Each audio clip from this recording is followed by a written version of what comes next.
कितना बखान शिव गुरु जी के कारी, जे भी कर चर्चा खुश रहे हर घड़ी। तीनों लोक में सबसे नामी भारे शिव गुरु मोर, ए शिष्या भारे शिव गुरु मोर।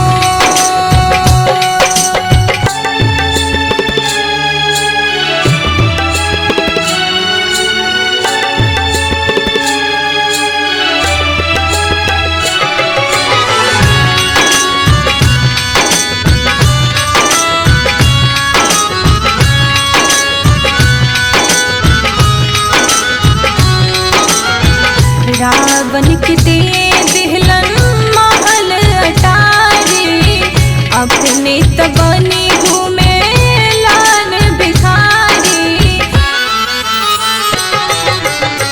रावण के दे दिहलन महल अटारी, अपने तबनी घूमे लाल भिखारी।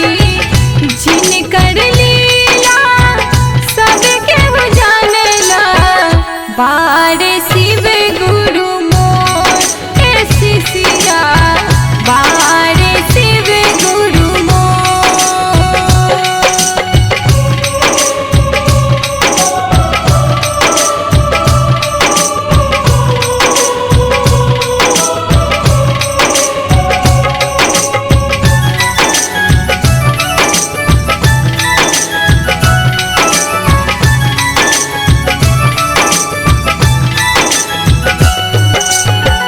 परवीन सोनी कहे हवन दानी, लिख लिख राइटर सोहन कर ले बखानी।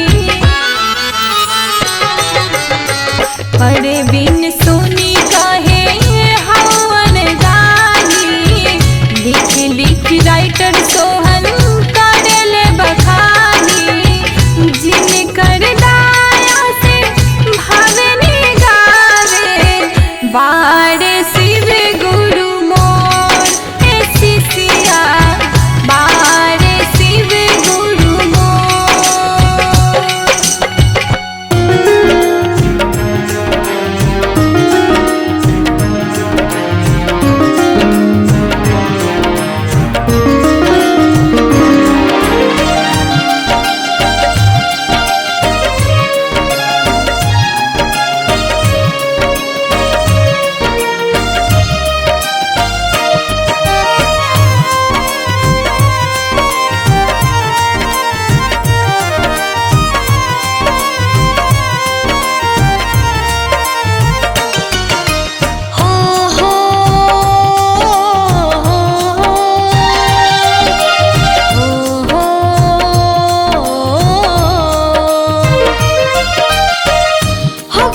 शिव हमारी उनके रूप है प्यारे प्यारे हो, उनके रूप है प्यारे प्यारे।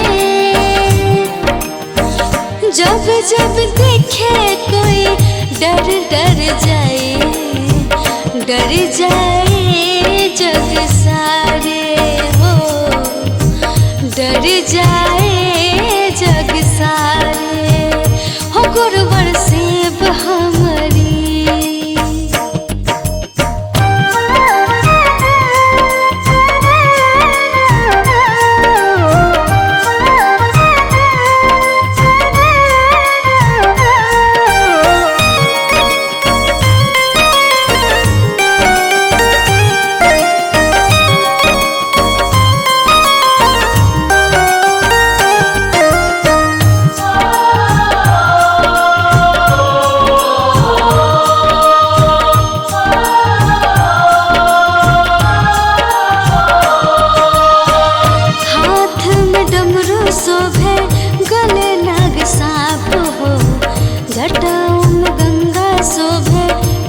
शुभ साज हो।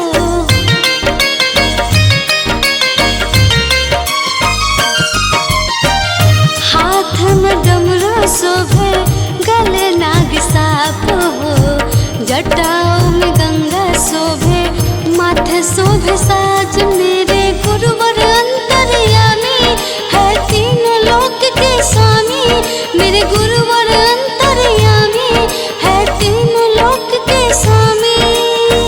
जब जब देखे कोई डर डर जाए, डर जाए जग सारे हो, डर जाए जग सारे।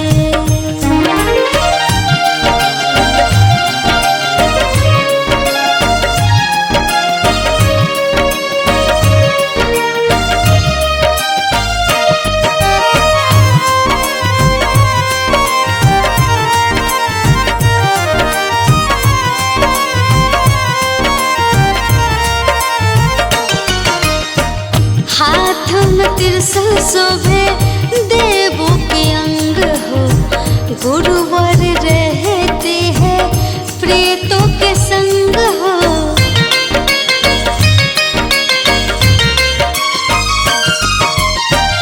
हाथ में त्रिशूल शोभे देवों के अंग हो, गुरुवर रहते हैं प्रेतों के संग। मेरे गुरुवर अंतर्यामी है तीनों लोक के स्वामी।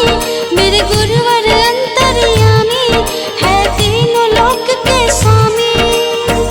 जब जब देखे कोई डर डर जाए, डर जाए जग सारे हो, डर जाए